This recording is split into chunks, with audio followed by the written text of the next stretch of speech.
요즘 한국에 있는 청소년들에게 장래 포부가 뭐냐고 하면 대부분의 청소년들은 연예인이 되겠다고 말을 합니다. 연예인들이 상당히 발달된 디지털 문화에 의해서 그 주가가 높아졌습니다. 여기다가 부모님까지도 예전에는 딴따라라고 그러고 광대꾼이라고 그래서 멸시했던 이 직업을 돈벌이가 된다고 아이들에게 장려하고, 고등학교 졸업 때가 되면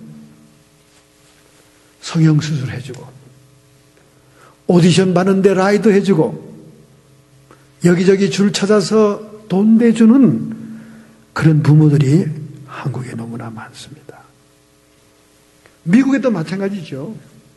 미국의 인기 있는 프로그램들이 다 연예인들의 사생활 얘기들을 TV에서 보여주는 것입니다. 미국의 가장 부유층들이 인기 스타들, 그리고 운동선수들이 아닙니까? 이렇게 그들은 얼굴만 내밀고 드라마와 영화만 하는 것이 아니라 그들의 캐릭터, 여러 가지 기념품 같은 걸 만들죠. 그래서 사인한 티셔츠, 그들의 나왔던 영화들의 장난감들, 이런 것들이 엄청나게 개런티를 받으면서, 로얄티를 받으면서 팔려나가고 있습니다. 이렇게 현대인들이 연예인들에 열광하는 것은 위축되고 억압된 자기 표현을 다른 사람을 통해서 표현함으로 대리만족을 느끼는 그런 세상이 됐기 때문입니다.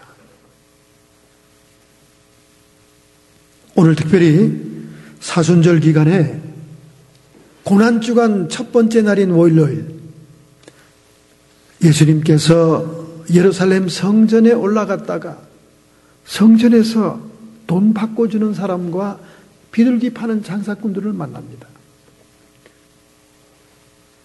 오직 기도하는 소리만 웅성웅성 들려야 될 하나님의 성전 마당에 온통 북새동 같은 시장바닥이 된 거예요.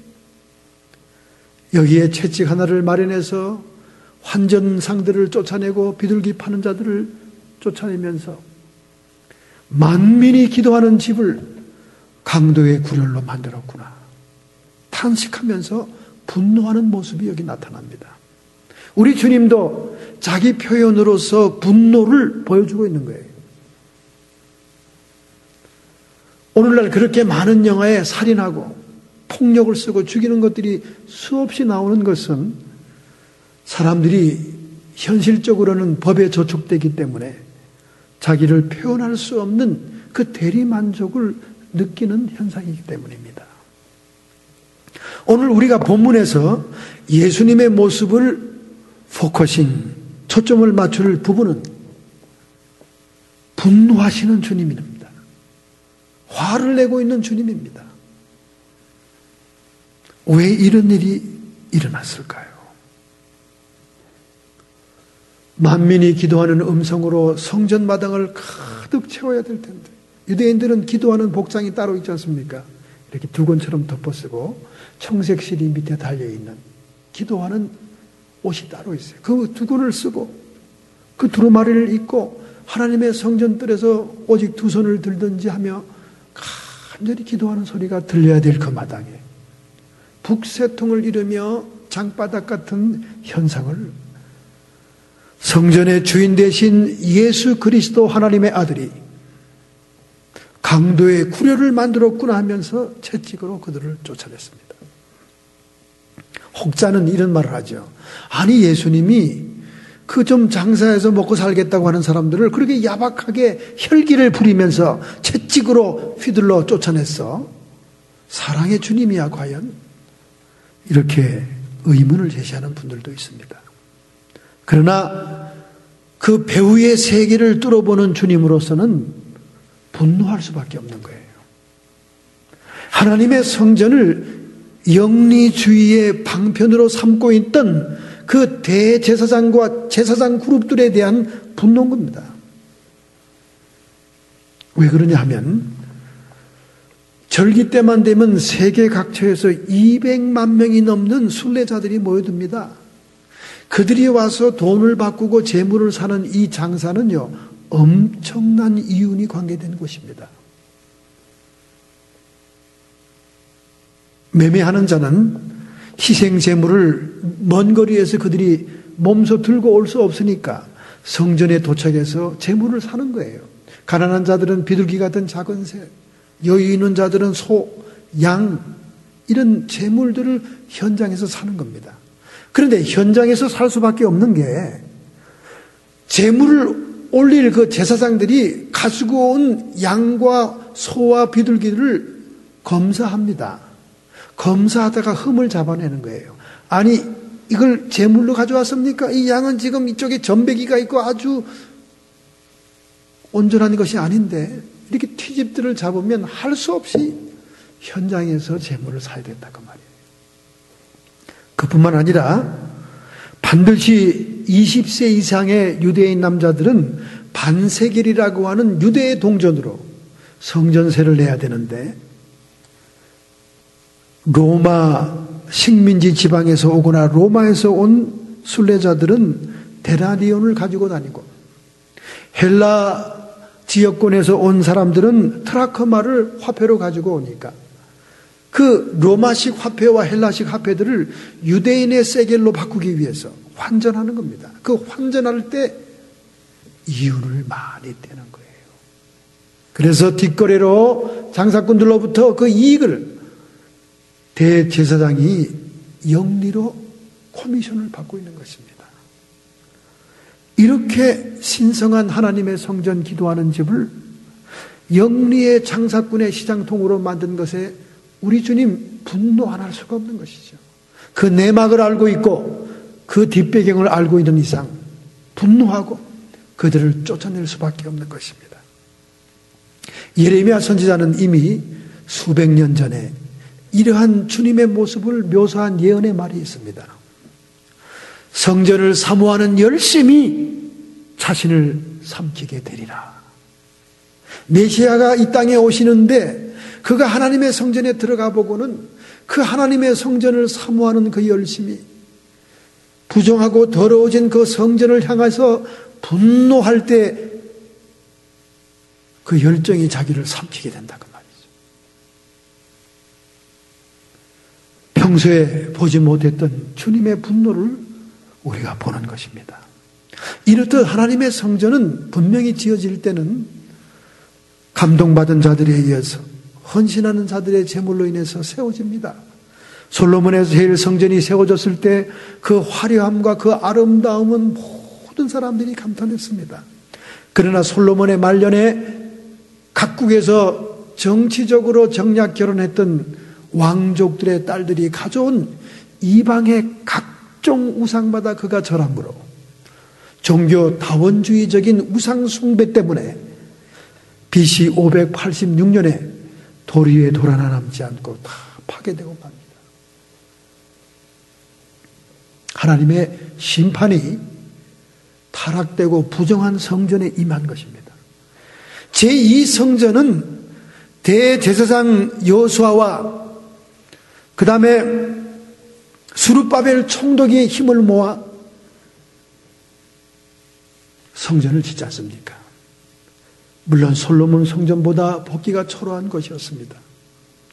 그러나 하나님의 축복의 말씀이 그 전에 임합니다. 이전의 영광보다 더 크리라.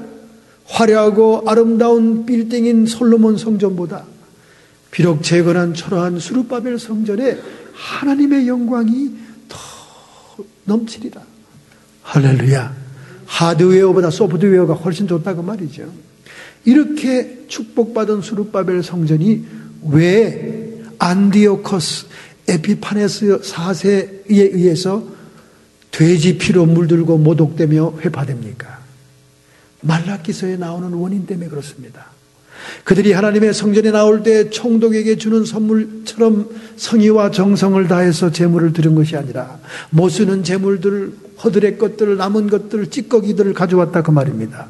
온전한 11조와 감사의 예물을 드리지 않으므로 우리 하나님이 그 성전문을 닫은 겁니다. 그래서 알렉산더 대왕의 네 번째 부하 장군이었던 에피파네스 왕조의 제4세 왕이 쳐들어와서 돼지 피로 성전을 모독하고, 그리고 자기에게 자기 우상을 세워 절하게 하고 수룹바벨 성전을 회파합니다.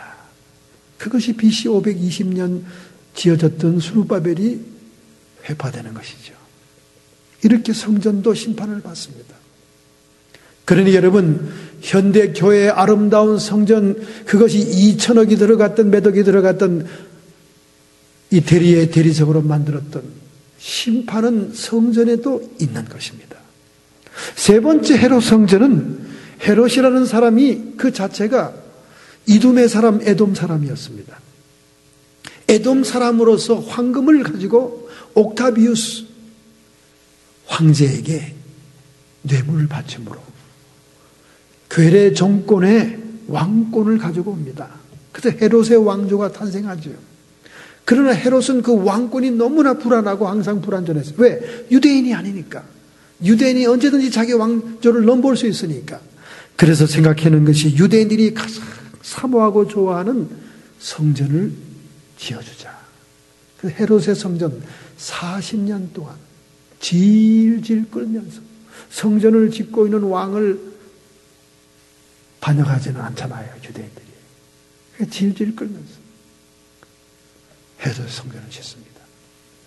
그런데 이 헤롯 성전이 AD 70년 로마의 디도 장군에 의해서 돌 위에 돌 하나 남지 않고 다 회파됩니다. 왜 그렇게 됐습니까?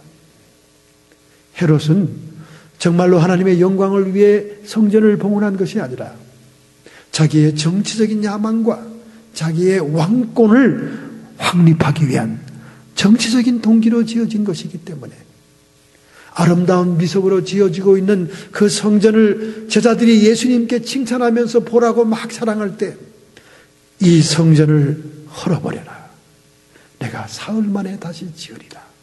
하시면서 하나님의 임재가 있는 성전 개념이 이제는 예수 그리스도 안으로, 그리고 그 예수 그리스도가 부활 승천함으로 성령이 오실 때는 모든 성도의 심령 속에 이루어질 것을 혁명적인 발언을 하신 것입니다.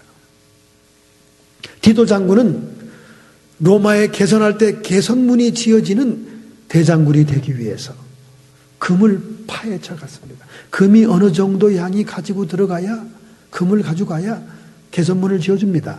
그래서 성전에 있는 모든 금을 긁기 위해서 돌 위에 돌 하나 남지 않게 돌을 다 파헤쳐서 로마 군인들이 금을 채취하도록 했던 것입니다. 예수님의 예언대로 돌 위에 돌 하나 남지 않았습니다. 하나님의 성전도 심판을 당하는 것입니다. 그러니 예수님이 채찍으로 매매하는 자, 환전하는 자를 쫓아낸 것은 당연한 것이지요. 그 분노는 의를 향한, 하나님의 나라 의를 향한 분노였다는 사실을 우리가 깨달아야 됩니다. 겉으로 보기에는 화려한 성전에 거룩한 법복을 입고 있는 대제사장과 제사장들이 있지만 그들은 장사치들을 앞세워 영리를 추구하니 한 번 절길 때마다 200만 명 이상이 오는 자들이 돈을 바꾸고 물건을 사니 그 이권이 재벌급 수준이었을 것입니다, 여러분. 얼마나 위선적인 신앙입니까? 한 번은 교회를 가기 위해서 신부님이 부지런히 저녁 미사를 위해서 교회로 가고 있었습니다. 그런데 교회 바로 근처 도달했을 때 어떤 젊은이가 옆에 와서 차디 찬 것을 가슴에 갖다 댑니다. 돈을 달라는 거예요. 권총이었어요. 깜짝 놀랐습니다. 그래서 신부님은 자기 지갑을 찾기 위해서 위에 신부복이 이렇게 덮여 있는데 찾기 위해서 몸을 막 하니까 이 신부님의 그 문양과 이런 옷이 확실하게 드러났습니다. 강도가 깜짝 놀라면서 아이고 신부님이시군요. 그렇다고 웃으면서 그러니까 그냥 가시죠. 제가 잘못 사람을 찍었네. 그냥 가세요. 그냥 가세요. 강도가 양심적으로 신부님 가라 그런 거예요. 그러니까 신부님이 그래도 안 됐으니까 주머니에 어린 주일 학생들을 위해서 항상 사탕을 넣고 다니는데 그 사탕 한 움큼을 꺼내서 그 강도 손에다 딱 쥐어줬습니다. 그때 강도는 신부님 괜찮습니다. 사순절이기 때문에 저는 단 것을 먹지 않습니다. 그냥 가져가시죠. 여러분, 제가 이 말씀을 하는 건 사순절이기 때문에 그렇습니다. 지금 사순절 기간입니다. 강도가 사순절 기간이기 때문에 쓰디쓰게 십자가에 달리신 주님 때문에 사탕을 먹지 않는다는 거예요. 얼마나 이 위선적인 신앙입니까, 여러분? 바로 이런 위선적인 신앙인들이 오늘날 교회에 얼마나 많은지는 몰라요. 요즘은 영적인 욕심과 허영이 많아가지고 퍽하면 하나님 음성 들었다는 인간들이 많습니다. 음성을 들었대. 그 주관적인 체험을 누가 분별할 수 있겠습니까만은 예수님이 분별할 수 있는 방법을 가르쳐 줬습니다.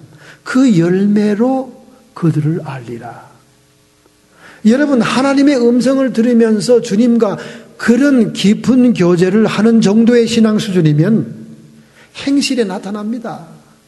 열매가 좋은 열매를 맺어요. 하나님의 음성을 듣고 있다고 그러면서 하는 짓거리 보면 옛날보다 더 못하고 더 죄짓고 더 이간질하고 더 사람들을 흉보고 더 이상하면서 하나님의 음성을 듣고 있다는 거야. 그건 하나님의 음성이 아닙니다.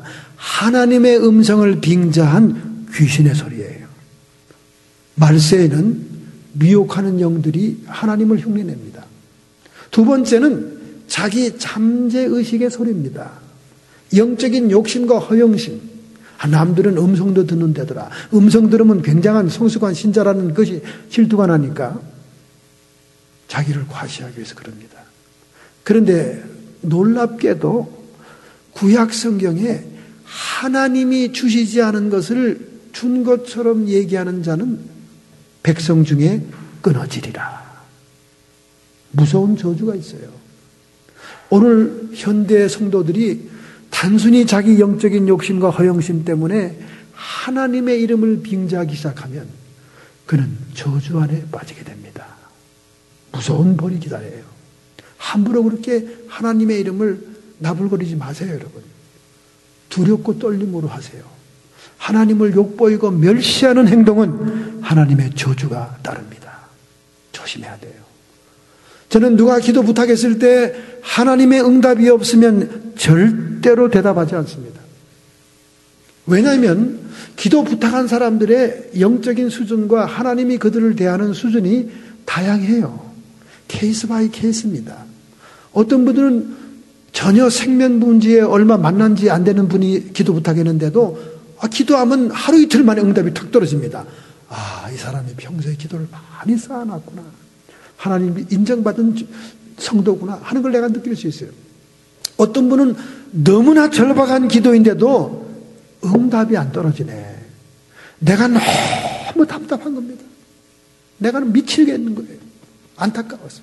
그러나 응답이 없는 걸 어떡합니까? 그러나 먼 훗날 주님이 주실 때가 있는 것입니다. 이렇게 하나님 앞에 인내로 참고 기다려야지 온갖 소문 다 듣고 사람들 얘기 듣고는 하나님이 가르쳐준 것처럼 얘기하는 그런 위선적인 신앙인들, 그런데 여러분 속으면 안 됩니다. 그 열매로 알지니라. 그렇게 긴밀하게 하나님과 음성을 들을 정도의 차원 높은 수준의 신앙인이라면 그의 행실, 그의 모든 것이 점점 성자 수준으로 변해가고 있어야 되는 거예요. 어딘지 모르게 그 태도가 달라 보여야 되는 겁니다. 성령이 대화해 주시고 성령이 교제하고 성령과 사귐이 있는 사람이 화낼 거 다 내고 욕할 거 다 하고 썩낼 거 다 하고 욕심 부릴 거 다 부리고 세상 사람보다 못하는데 그것이 어찌 거룩한 성령과 교제하는 사람의 모습입니까? 그거는 금방 분별할 수 있는 거예요, 여러분. 속지 마세요. 속지 마세요. 속지 마세요. 이런 위선적인 신앙인들이 얼마나 많은 건 말이에요. 사순절이기 때문에 설탕, 단 건 안 먹겠다는 거예요. 그 강도질은 왜 해? 강도질은 왜 하냐고. 거룩한 제사장들이 뒤로는 돈을 챙기고 있습니다. 이렇게 교회 마당이 시장통이 되는 것을 너무나 싫어하는 주님의 말씀이 명명백백하게 성경 오늘 본문처럼 기록되어 있음에도 불구하고 처처의 교회 마당에 시장입니다. 왜 그렇게 바자회를 많이 하세요? 저 우리 동네도 지나가 보면 맨날 그놈의 교회는 바자회야. 맨날 바자. 차라리 어떤 사모님처럼 그냥 빌딩을 얻어서 헌옷가지를 파는 가게를 세우세요. 교회 마당에다 그러지 마시고. 교회 마당에 넝마처럼 걸어놨, 한국의 선앙당처럼 걸어놨어요. 옷 판다고 헌옷들을. 어쩌다가 1년에 한 번 하는 것도 아니야. 허구한 날 해. 날만 풀리면 해. 여전도회, 여선교회에서 특별 선교를 위해서 복음을 위해서 무슨 장사를 하거나 김치를 만들어 팔거나 하면 개인 가정집에서 해야 됩니다. 그걸 왜 교회 가져와서 교회에서 매매합니까? 저는 부흥 강사로 오신 목사님들이 교회 문 밖에 가판대를 만들어 놓고 자기 테이프 돈 주고 파는 것도 잘못됐다고 생각합니다. 그냥 무료로 드리세요. 그리고 감사의 마음으로 헌금을 하면 그 헌금을 받으세요, 차라리. 아니 그걸 왜 팝니까? 테이프나 CD나 책을 그 팔고 싶으면 그냥 서점에다 갖다 위탁 판매를 시키세요. 왜 교회 출입구에다 그걸 깔아놓냐 그 말입니다. 한국에 그게 이제는 뭐 한국의 교회들 안에 카페, 커피점에 식당에 오만 가지가 다 들어왔어요. 주님이 기뻐하지 않습니다. 문화선교 주님이 기뻐하지 않습니다. 문화선교 바깥에서 하세요. 교회 마당에다 차리지 마세요. 왜 교회 마당을 시장으로 만듭니까? 벅하면 날씨만 불렸다 그러면 온갖 헌거는 다 끌고 와서 교회가 쓰레기통입니까? 넝마입니까? 왜 퍽하면 뭘 만들어서 판다는 거예요? 그 개인 집에서 하세요. 개인 집. 회장, 여전도회 회장 집에서 하든가. 그래 개인 집에. 왜 교회 와서 쭉 교회가 백화점입니까? 교회가 시장통이에요? 그렇게 주님이 싫어하는 것들을 선교라는 이름만 갖다 붙이면 다 면제야. 교회가 지금 존재하고 말씀의 사역을 하고 있는 자체가 선교입니다. 뭐 딴 게 특별한 게 선교가 아니에요. 그냥 선교자만 갖다 붙이면 그냥 모금도 잘 되고 그냥 죽는 신용을 하면서 갖다 바치니까 전부 다 선교 갖다 붙이는 거예요. 선교 부흥회, 뭐 선교 세미나. 이 시대는 선교사가 제일 타락한 시대입니다, 여러분. 목회에 실패하면 선교사 나가고, 선교 1, 2년 하다가 나와 서울 교회 사고,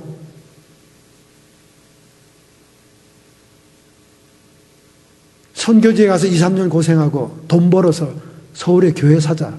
이게 젊은 목사들의 무브먼트입니다. 교회를 영리 추구하는 장소로 시장바닥으로 만들지 마세요.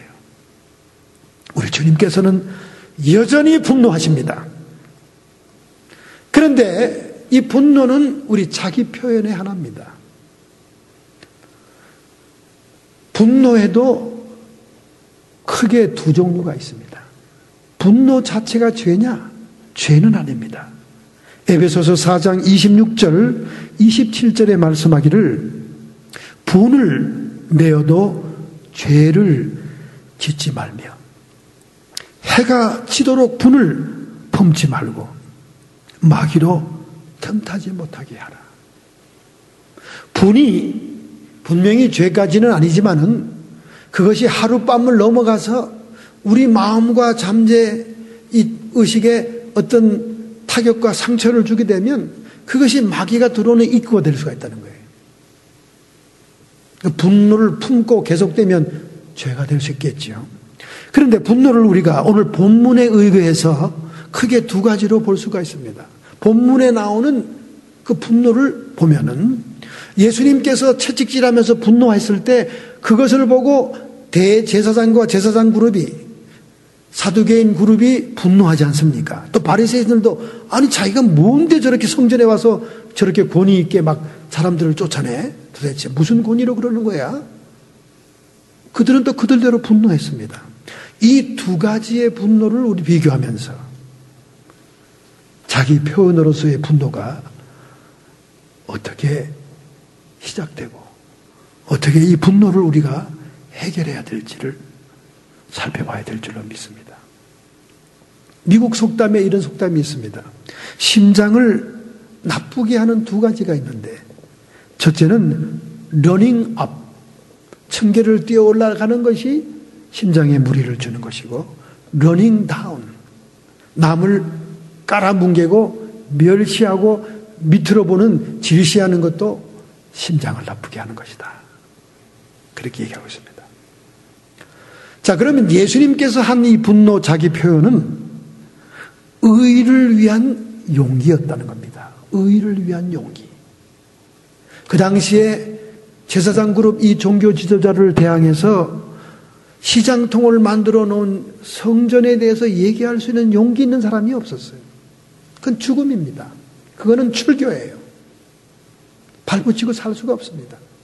그러므로 예수님이 표현한 이 분노는 하나님의 의를 위한 용기의 표현이었다는 거예요. 할렐루야. 이런 분노는 우리에게 있어야 됩니다. 보신주의로 좋은 게 좋은 거고 모난 돌이 정 맞는다 이래가지고 무관심하고 피해버리는 그런 그 하나님의 의를 무시하는 우리 성도들이 얼마나 많습니까? 한 번은 대학 교수 집에 새벽 3시에 전화가 걸려왔습니다. 자다가 일어났어요. 나이가 많으신 분들은 자다가 일어나면 그 다음에 잠을 못 자잖아요. 새벽 3시에 잠이 깼으니 이제 어떡합니까? 전화가 왔습니다. 전화를 받으니까 나는 옆에 사는 이웃집에 사는 스미스인데 지금 당신 집에 개 짖는 소리 때문에 내가 잠을 잘 수가 없습니다.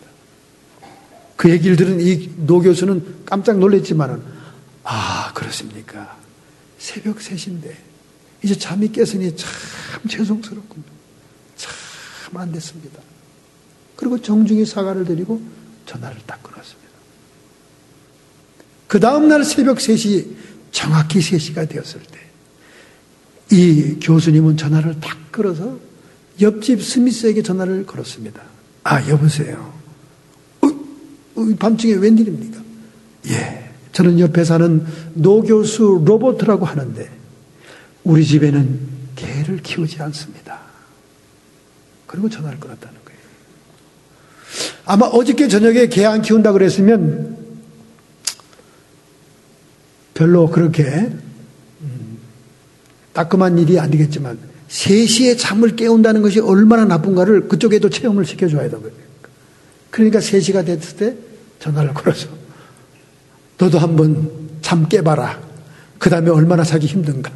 우리 집에 개를 키우지 않습니다. 그렇게 전화한 것이에요. 용기지요. 한 중년 부인이 아침 일찍에 백화점에 쏙 들어갔습니다.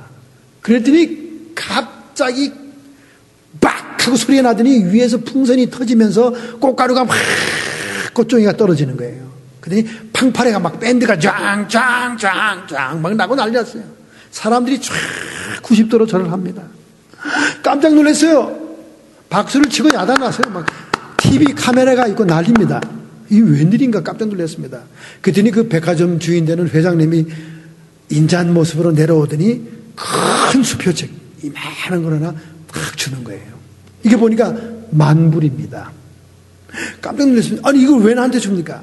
손님이 우리 백화점의 100만 번째 손님이십니다. 오늘 축하 행사입니다. 박수를 친 거예요. 막 그러니까 막 카메라 그 메이저 방송의 TV 카메라가 번쩍거리면서 조명을 막 때리고 막 야단 법석입니다. 그래서 기자가 마이크를 탁 갖다 대고 딱 왔습니다. 자, 아주머니 오늘 이렇게 100만 번째로 손님이 된 소감이 어떻습니까? 내 일생에 이런 일은 처음입니다. 감개무량합니다. 이 받은 돈을 정말 필요한 곳에 제가 사용하도록 하겠습니다. 정말 행운이네요. 그럼 오늘 이 백화점에 무엇을 사기 위해서 들어오셨습니까? 그랬더니 이 아주머니가 하나도 주저없이 하는 말이 나는 내가 지난 주간에 산 물건을 반납하기 위해서 왔습니다. 아니, 왜 반납합니까? 물건값은 똑같은데 아주 나쁜 회사로부터 납품받은 물건인 것 같습니다. 백화점이 이익은 많이 남았겠지만은 고객들의 입장에서는 물건의 질이 아주 떨어집니다. 아, 그러세요? 그런데 사실은 제가 어저께도 물건을 바꾸러 왔었거든요. 물건을 팔 때 천사와 같은 점원들이 어저께 물건을 반납하는데 악마처럼 대합니다. 그래서 오늘 제가 또다시 혹시 물건을 바꿔줄 수 있는 천사가 한 명이라도 있는지 들어오는 찰나에 이런 행운을 얻게 되었군요. 기자가 얼굴이 빨개졌습니다. 지금 이 방송은 미국 전국구 각지로 나가고 있는데요. 제가 할 말을 한 것 같습니다. 웃으면서 인터뷰를 마쳤다는 거예요. 어떻습니까, 여러분? 이 의를 위한 용기 있는 분노입니다. 여러분, 우리는 사실 이런 용기 있는 의를 위한 분노를 잃어버리고 사는 거예요. 그리고는 시잘데없는 질투에 의한, 욕심에 의한 질투 때문에 하는 분노로 우리의 인생을 낭비하고 있지 않습니까? 두 번째 분노는 욕심 때문에 질투로 하는 분노입니다. 대제사장 사두개인과 바리새인 그룹이 예수님을 향해서 한 분노는 뭡니까? 그거는 자신들의 욕심, 그 기득권, 영리, 이익을 흔들어대는 예수님에 대한 그 권세와 그 당당함의 질투를 느끼면서 그들의 욕심의 위협을 받는 것에 대한 분노였다는 거예요. 이런 분노는 신체적으로나 사회적으로 엄청난 폐해를 가져옵니다. 예일대학교 심리학 교수인 피터 셀로비는 미국의 범죄 20% 이상이 이런 분노 때문에 온 질투의 임상학이라고 한 책을 쓴 닥터 조지 파이터 박사는 가정 파괴의 30% 이상이 이 질투, 욕심이 채워지지 아니하는 이 질투 때문에 분노한 것 때문에 가정이 파괴되고 있다. 그렇게 얘기하고 있습니다. 여러분, 종종 우리가 너무 분노하지 않고 억제하고 억압을 하게 되면 속병이 납니다. 풀리지 않는 그런 화병들은 이 분노를 쌓아두기 때문에 그래요. 그때 우리가 분노를 표출하는 여러 가지 방법이 필요하죠.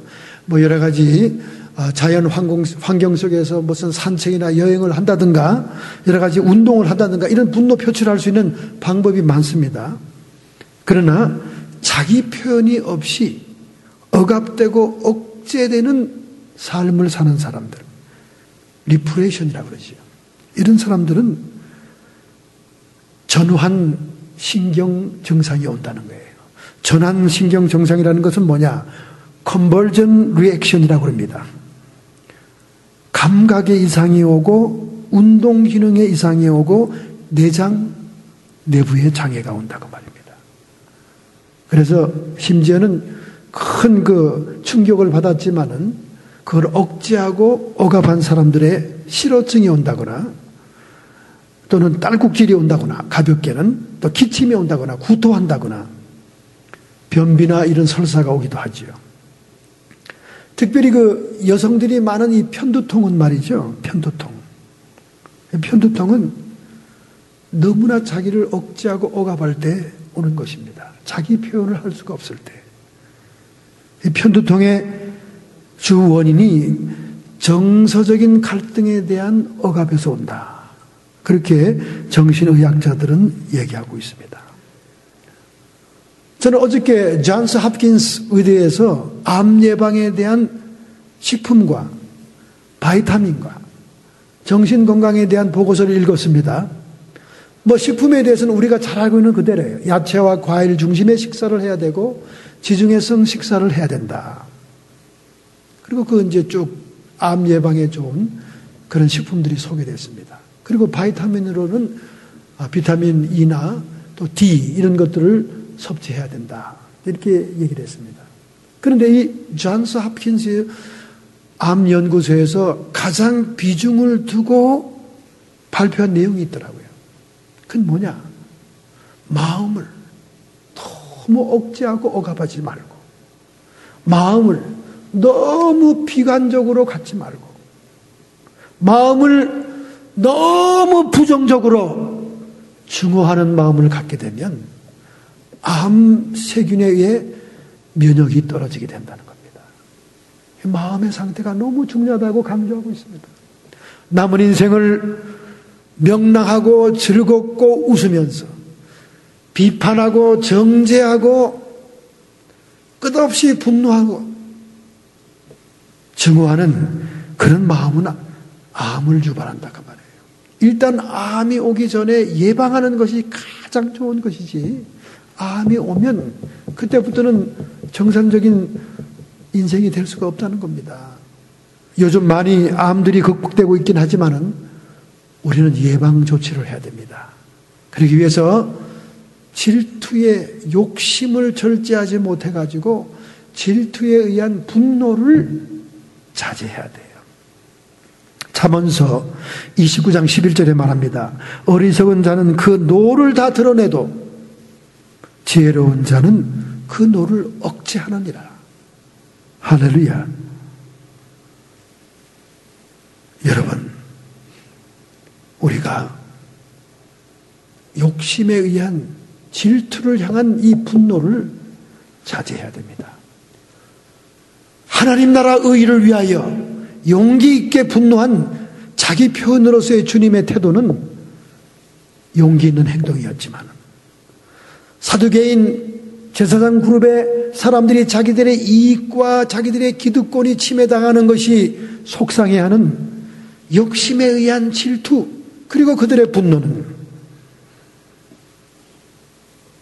오늘 많은 문제를 일으키고 있다는 거예요.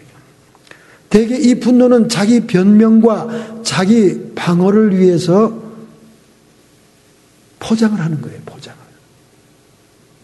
방귀 낀 놈이 더 썩낸다는 우리 속담이 있지 않습니까? 그 방귀 낀 것을 방어하기 위해서, 변명하기 위해서 더 화를 내는 거예요. 그런 경우가 많죠. 잘못한 애들이 괜히 들어오면서 부모들한테 막 소리치고 그러죠. 사춘기 때. 자기 변명과 자기 방어를 위해서 그러는 것입니다. 그래서 과잉된 행동을 보면, 저에게 무슨 가책이나 무슨 양심의 문제가 되는 것이 있겠다는 걸 여러분이 얼마든지 경험으로 추측하지 않습니까? 방울뱀은 몹시 화가 나서 막 분노를 하다가 그게 풀리지 않으면 자기 몸을 뜯어먹는데요. 정말 성질이 못됐죠. 저도 목회하면서 많은 사람을 달아봤습니다. 교회 안에서도 자기 분이 안 풀리면 방울뱀처럼 자해하는 사람이 있어요. 자해하는 사람. 막 칼이나 이런 걸로 막 자기 몸을 찢고 피를 내고 말이죠. 어떤 사람은, 내성적인 사람은 그냥 절도합니다. 기절해가지고 온몸이 마비돼요. 거기 있던 사람들을 완전히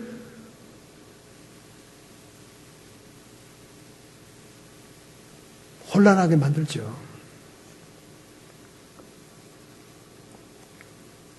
신바트 모험이라는 그 짧은 이야기 책에 보면 야자 열매를 따는 비결이 나와 있습니다.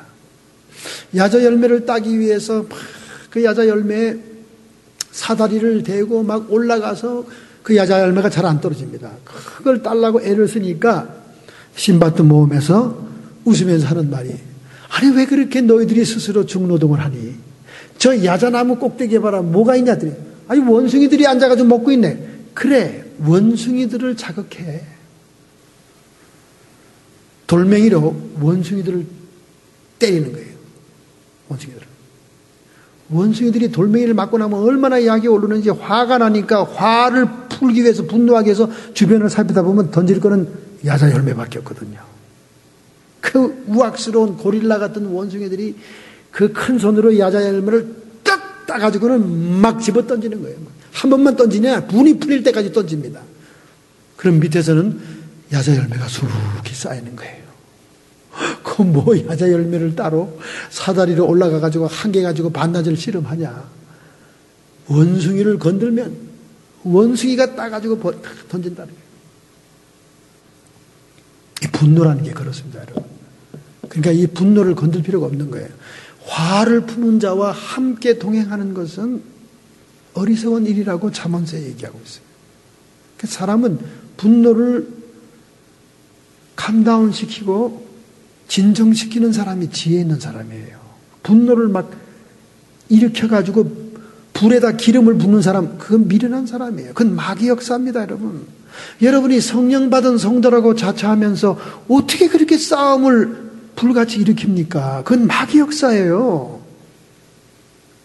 마귀 역사입니다, 여러분. 성숙한 성도는 분노를 조절해야 됩니다.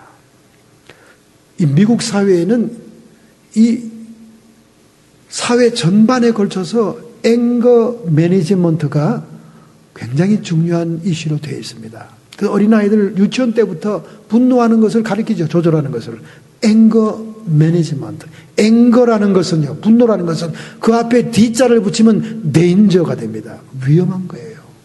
이 앵거에서 살인도 나오는 것이고 이 앵거에서 파괴가 나오는 것입니다. 3월 18일자 타임지 오늘 도착한 표면에 슈퍼맨, 건맨, 두 다리가 없어서 용수절 같은 걸 달고 있는 남아프리카의 오스카 프리토스의 전면 사진이 실렸습니다. 이 사람은 장애올림픽의 영웅이었어요. 여러분도 이미 알고 있지 않습니까? 그가 발렌타인데이 바로 전날 자기 애인을 목욕실 앞에서 머리에 한 방, 궁뎅이에 총 한 방을 쏘아서 죽였습니다. 분노의 결과지요. 그것이 이번 3월 11일자 타임지 표지판에 대서특필됐어요.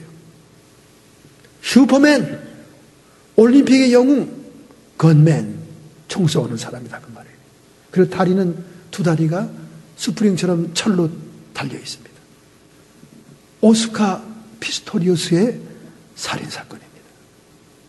분노는 우리의 인생을 파괴시키는 거예요.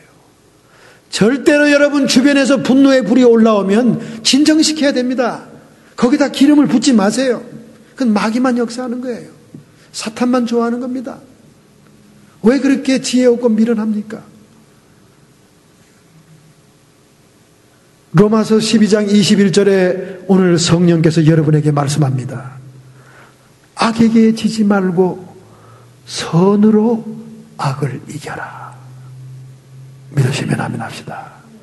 칼을 쓰는 자는 칼로 망하는 거예요. 분노는 분노로 다스려지지 않습니다. 악을 선으로 이겨야 됩니다, 여러분. 이게 예수님의 정신이고 이게 하나님의 사랑의 정신이고 이것이 성령이 행하시는 방법이에요. 우리는 그걸 따라야 됩니다. 분노는 당장에는 속 시원하죠. 풀어놓으면 당장에는 시원해 보이죠. 카타르시스가 이루어진 것 같습니다. 그러나 그 분노의 후유증은 사방에서 드러나게 되는 겁니다. 그러므로 하나님 나라 의를 위한 용기 있는 분노는 필요하지만은 욕심을 채우기 위한 질투의 분노는 조절해야 된다고 말이에요. 영국의 존 하워드는 감옥 생활에 잘못된 것을 보고 분노하다가 교도소의 개혁을 가져옵니다. 영국의 윌리엄 게리스는 노예를 매매하는 그 시장에서 분노하다가 노예 해방의 역군이 됩니다.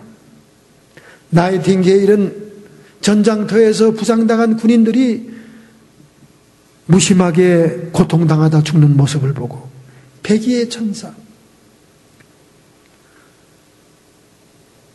위생간호원으로서 사표가 되는 그런 생애를 살다 가지 않았습니까?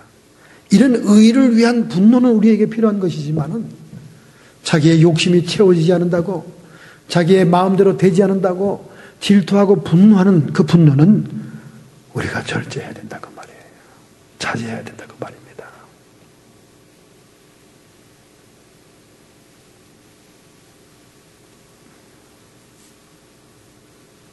동네, 이 시골 동네 살다 보면 동네가 전체가 자연농원에, 놀이동산에 단체로 갈 때가 많습니다. 그 동네 한가운데 버스, 대절버스가 쫙 들어오지요.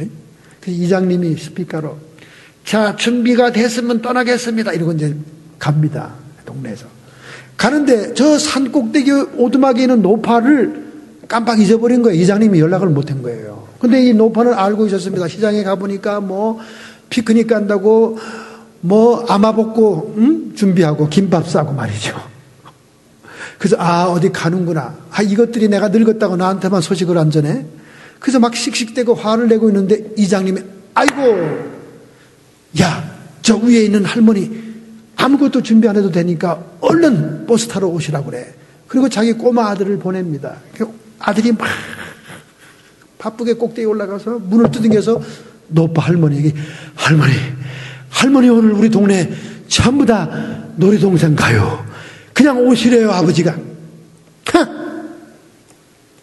이미 늦었어. 벌써 내가 오늘 천둥벼락 소나기 폭풍 내리라고 새벽기도 했어. 잘 갔다 와. 교회 나가는 권사 할머니였다 그 말이죠. 여러분, 이런 심보로 분노를 퍼붓는 것은 성도로서의 모습이 아닙니다. 다니엘 웹스터는 미국의 모범적인 정치인이었어요. 장관까지 했죠. 다니엘 웹스터는 미국의 모범적인 사업가였습니다. 제가 언제 한번 예화를 들었죠. 그는 와싱턴에 정치인들이 나오는 그런 도심지의 교회 가지 않고 2시간 차로 가서 시골교회 간다고 그랬죠. 그 얘기를 했습니다. 왜냐하면 다니엘 웹스터는 정치인들이 모이는데 교회 가면 말이죠. 목사님은 유명한 정치인이라고 깍듯이 대접을 해주고, 친교 시간에는 정치 서로 백과 줄과 끈앞으로를 나누느라고 정치적인 대화만 하니까 신앙생활이 안 되는 거예요.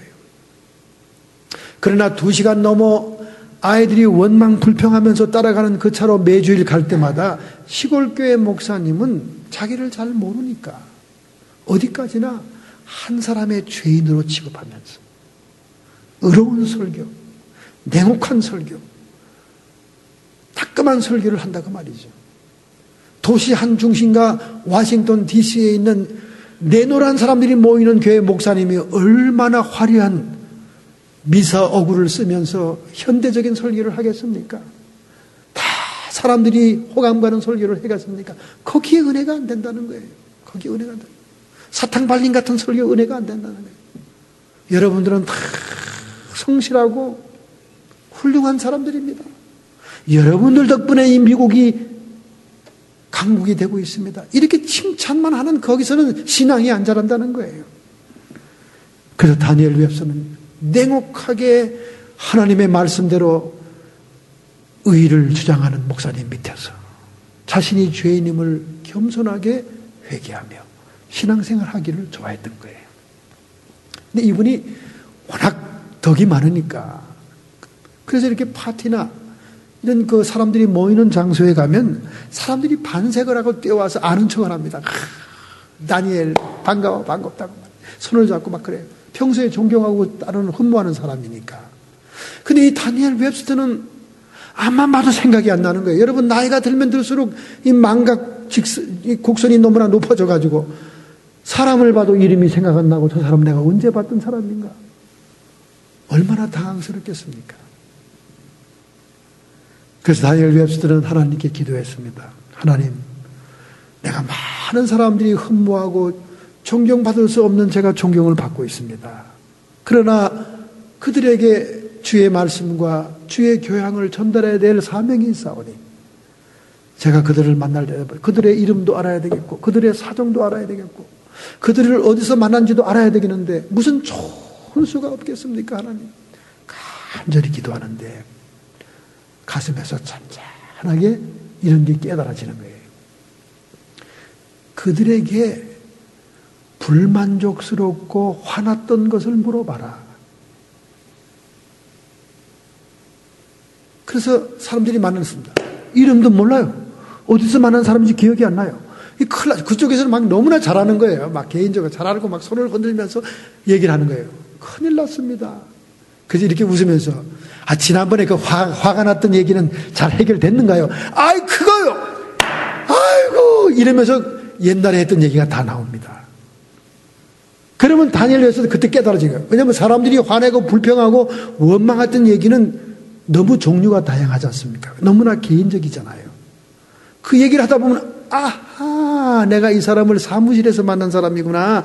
그리고 이 사람이 그 문제 때문에 어떻게 고민했지 생각이 나더라는 거예요. 여러분 이 말은 무슨 얘기입니까? 모든 사람들에게는 분노의 제목이 있다는 거예요. 모든 사람들에게는 마음의 상처와 억압된 것이 있어서 표출하고 싶어 표현하고 싶은 분노가 다 있다는 것입니다. 그러니까 그 분노의 문제를 타치해주면 색깔이 나오고 그 사람의 개성이 나오고 그 사람의 이름까지도 생각이 난다는 거예요. 정말 중요한 지혜가 아닙니까?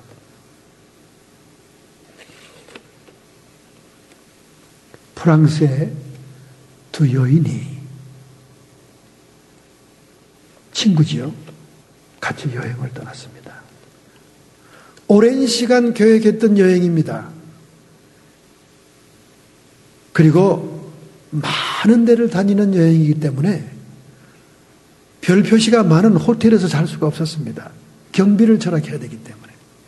그래서 시골에 가면 아주 자그마한 그런 집 한 채 있는 그런 여관집에 들어가서 싼 값에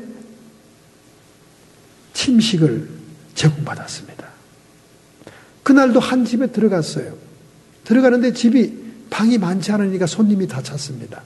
주인이 그들을 밤늦게 찾아왔기 때문에 방이 지붕 밑에 방밖에 없습니다. 유럽에는 지붕 밑에 방, 다락방이 있어요. 그 방으로 인도하는 겁니다. 근데 지붕 밑에 방이 이 천정이 낮습니다. 왜냐하면 이 높은 천정 바로 밑에 있는 방이니까. 좀 답답하죠. 그래서 피곤하고 얼른 잠을 자야 되니까 이 친구 두 여자가 한 침대 좁은 침대에 들어놓습니다. 천정이 바로 위에 있으니까 답답하잖아요. 그래서 답답하다. 공기도 답답하고 우리 창문 좀 열자. 그래 열자. 얼른 가서 열어봐. 그래서 막 벽을 떠듬거렸습니다. 거기 불도 별로 없던 것 같아요. 떠듬거 보니까 차짓하게 유리가 이렇게 잡혔어요. 유리다. 그래서 그걸 막 창문인 줄 알고 막 열라고 막 애를 씁니다. 안 열리는 거예요. 좀 도와줘. 그러니까 일어났습니다. 안 열린다, 둘이 암만 해도 그 유리가 안 열리는 거예요. 그러니까 꼼꼼한 데서, 어슴추리한 데서 의자를 꺼내가지고, 우리가 답답해서 잠을 잘 수가 없으니 그냥 유리창을 깨버리자. 둘이서 땅! 하고는 쨍그랑하고 유리창을 깼습니다. 아유, 살 것 같다, 야, 시원하다, 야. 너무 신선하고 좋다, 야. 그리고 둘이 잠을 잘 잤습니다. 지붕 꼭대기 방이니까 유리창이 뚫렸으니 얼마나 신선한 공기가 들어왔겠어요. 아침에 하고 닭소리가 나서 일어나가지고 빛이 들어오고 이제 하니까 가보니까 간밤에 자기가 깼던 그 유리는 유리창이 아니었어요. 벽에 단단히 붙어있는 큰 거울이었습니다. 둘이 거울을 깨트린 거예요. 그런데 그들은 너무나 신선한 바람 때문에 잠을 너무 단잠을 자고 일어난 겁니다. 여러분, 이 이야기를 어떻게 생각하십니까? 여기서 우리는 두 가지를 깨달아야 됩니다. 환경은 주어지는 것이 아니라 만들어지는 것입니다. 믿으시면 아멘 합시다. 환경은 주어지는 게 아니라 내가 만드는 거예요. 여러분 남편 여러분이 만드는 겁니다. 남성의 자아를 건드리면 돌아올 수 없는 강을 떠납니다. 남자들은. 왜 남자들이 집에 들어오기 싫어서 그냥 바깥에 돌다가 돈 들어가는 술집에 시간 보내다 옵니까? 술집 여자는 입에 바른 소리지만은 그 남자를 인정해주고 칭찬해주고 별 좋은 얘기를 다 하는 겁니다. 그게 귀에 달콤한 거예요. 그게 그냥 입에 침도 안 바르는 얘기인지 다 압니다. 그냥 매상 올리려고 하는 소리인지 다 알아요. 그래도 그 말이 그리워서 남자들은 글로 가는 거예요. 그런데 집구석에 들어오면 어떻습니까? 그냥 아래서 위에부터 벗기면서 바가지 굽는 거예요. 신혼 때 빼놓고는 여러분 그러고 살았잖아요. 남자들은 남성 자아가 있습니다. 이건 하나님이 준 거예요. 여자는 남자의 다스림을 받을지니라. 이렇게 말하실 때 이 말은 남성 자아라는 남자의 기초 자존심이 있다는 거예요. 자존감이 있다는 겁니다. 여러분이 그걸 건들면요, 남자들은 건널 수 없는 강을 건너가 버립니다. 그래서 미련한 여인들은 자꾸 그걸 건드려가지고 결국은 가정이 파괴됩니다. 지혜로운 여인은 어떤 여인이냐?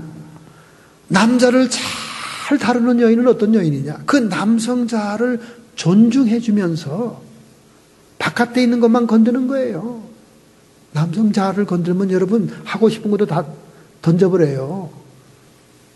4살박이 애들을 자꾸 칭찬하고 자꾸 이렇게 격려해야지 정신없이 나가서 일을 하지. 남자는 자기를 인정해주는 여자를 위해 목숨을 바치고 여자는 자기를 사랑해주는 남자를 위해 목숨을 바치는 거예요. 이거는 불변의 속담입니다, 여러분. 환경은 주어지는 게 아니라 여러분이 만드는 겁니다. 오늘 내 가정의 모습, 내 남편의 모습, 내 자식들의 모습, 이것은 주어진 게 아니에요. 여러분이 만드는 거예요. 두 번째, 마음이 이 환경을 지배한다. 두 여자가 거울을 깨뜨렸지만은 정말 지붕 위에 신선한 바람이 들어오는 것으로 알고 단잠을 잔 거 아닙니까? 마음의 문제라는 거죠. 마음의 문제. 그러므로 오늘 여러분과 제가 이 분노의 조절, 앵거 매니지먼트를 하기 위해서는 우리 생각을 바꿔야 돼요. 생각이 마음을 지배하고 마음이 환경을 지배합니다. 믿으시면 아멘 합시다. 분노 조절의 방법을 알아야 돼요. 도대체 나는 왜 화가 나는가? 왜 나는 분노할 수밖에 없는가? 생각을 조절해야 돼요. 생각 리스트를 써보세요. 내가 지금 화나는 것이 뭔가를 써보라니까요. 써보세요.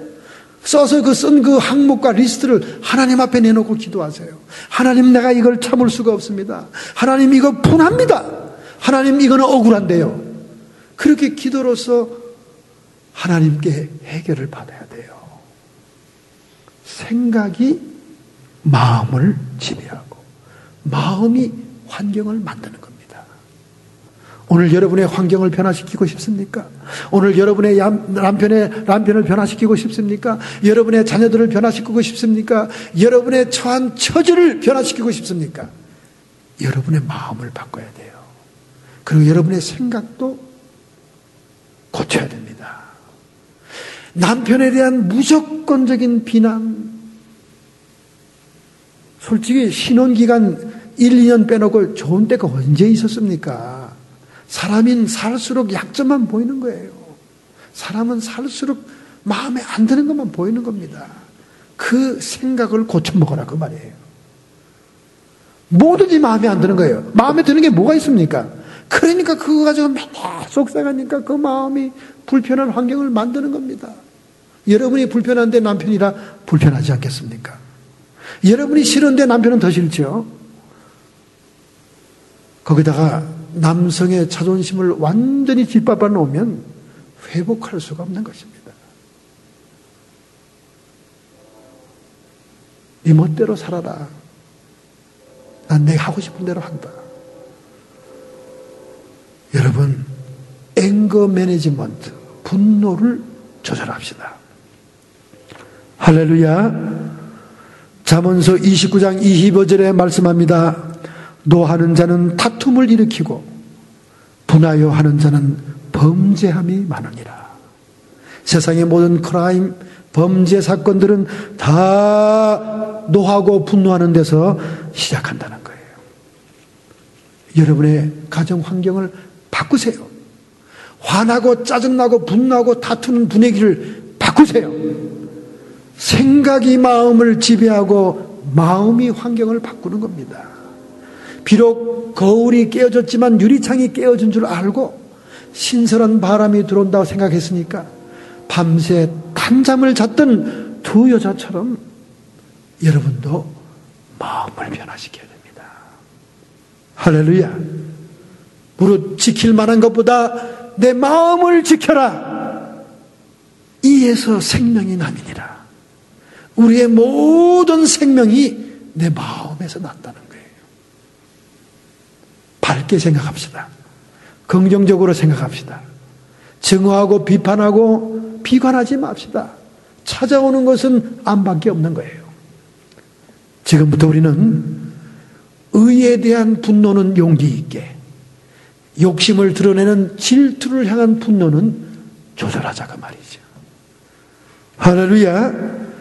결단하고 결심하는 마음으로 여러분의 가슴에 손을 얹기 바랍니다. 전능하신 주님, 내 마음을 지키게 해 주옵소서. 내 마음 속에 성령이 계시며 주님이 인도하시는 줄로 믿습니다. 생명의 역사, 생수의 역사, 생수의 강이 흘러넘치는 마음이 되어서 주변의 불편한 환경이 변화되기를 원합니다. 하나님, 나는 감당할 수 없사오니 우리 주님이 역사하여 주시옵소서. 내 생각을 정리하겠습니다. 내 생각을 바꾸겠습니다. 주님 도와주시옵소서. 결심하고 결단하는 성도들의 머리를 안수해 주시옵시고 축복하여 주시옵소서. 모든 육체의 질병들아, 예수님께서 빌라도의 뜰학에서 피 흘리심으로 인류의 질고를 지었으니 육체에서 질병들은 떠나갈지어다. 세상 욕심을 향한 질투 때문에 나는 분노가 조절되고 사라지게 해 주옵시고, 하나님 나라 의를 위해서는 용기 있는 용사의 믿음을 갖게 해 주옵소서. 세상 염려 근심 떠나보내고 하나님의 평강이 임할지어다. 분을 내어도 죄를 짓지 않고 해가 지도록 분을 품지 않으므로 마귀로 틈타지 않게 해 주옵소서. 끊임없는 나의 분노 속에 발을 딛고 있는 모든 사탄의 세력들아, 귀신의 세력들아, 예수님의 이름으로 쫓김을 받으라. 오직 성령 안에서 생명과 평안이 넘치는 저희들의 삶이 되게 하여 주옵소서. 예수님의 이름으로 감사하며 축복하며 기도하옵나이다.